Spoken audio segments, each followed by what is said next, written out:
Hello, everyone. Happy Thursday, last day of the school year for the year 2020.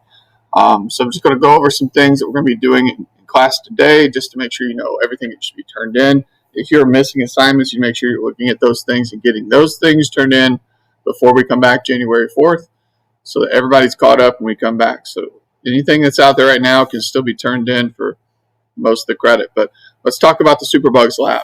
The final results here in Canvas, I posted the 1, 2, 3 Superbugs results. And when you download this document, you'll look at the plates that were grown. And here you can see those plates with both streptomycin and ampicillin on them.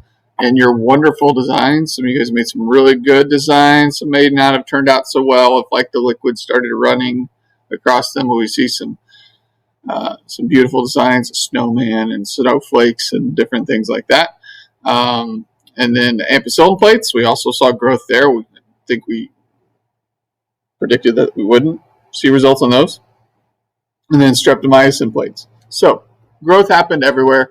If you remember from the activity, we had strain 1 and 2, right?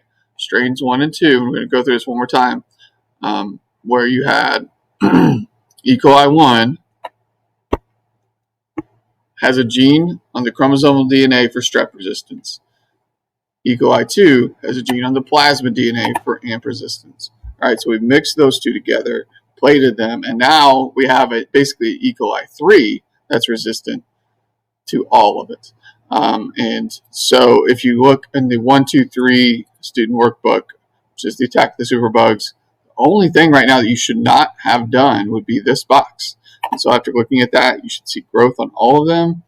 It's really the same bacteria strain present and the same reasoning for all of them. Okay? And so you should be able to pretty quickly identify that because really we're getting to one strain of bacteria in the end that was able to grow on all 3 of them. Then the assessment, 1, 2, 3 assessment, I went over this in the last video, so I'm not going to go into too much detail. Follow the directions, claim evidence and reasoning, explaining basically did E. coli 1 give resistance to E. coli 2? Relating it back to their structure. Was it a plasmid giving it? Was the plasmid traveling? Was the naked DNA traveling?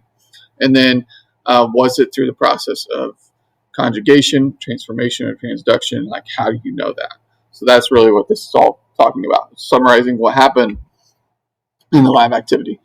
And then a graphic organizer. Remember to do this part. This can be typed, written, drawn out, whatever format is best for you. But if you did something on paper, insert it in this box, or take a picture of that page and submit it. However you did. I did get paper copies to the blue classes. I don't think I got them to the gold classes. So you can do this as a chart where basically the center idea is antibiotic resistance.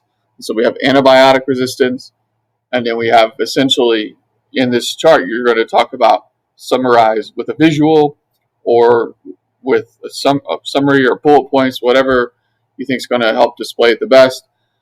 The 3 ways that antibiotics are resistant and the 3 ways that they can give that resistance to another bacterium.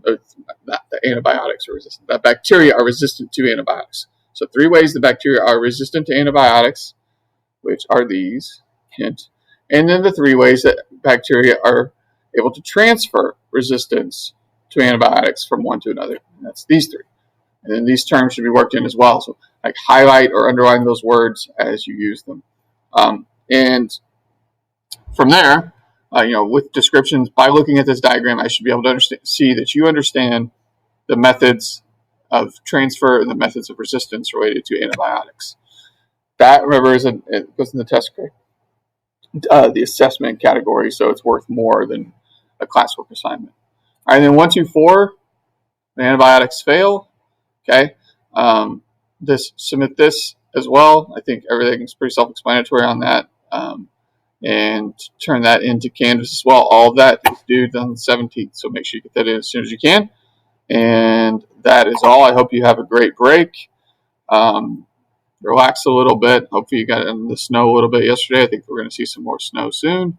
Enjoy some time with your family. I know you've been home a lot, and I hope you can relax and take some of the stress off for a little bit related to school. And hopefully, guys, we're getting to the end of this pandemic and that we're going to be able to be in school in person more often.